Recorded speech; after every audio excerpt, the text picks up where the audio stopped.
আসসালামু আলাইকুম। প্রথমে আপনার মোবাইলে থাকা ইমো অ্যাকাউন্টে প্রবেশ করুন।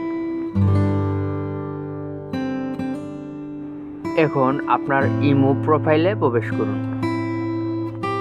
এখন আপনার ইমো সেটিংসে প্রবেশ করুন। এখন প্রাইভেসিতে প্রবেশ করুন। এখন ব্লক স্ক্রিনশট ফর কলসে প্রবেশ করুন।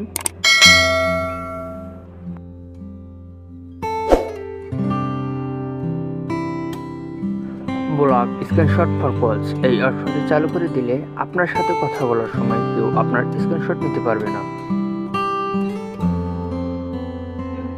ব্লক স্ক্রিনশট ফর কলস এই অপশনটি চালু করে নিজেকে সুরক্ষা দিতে পারবেন।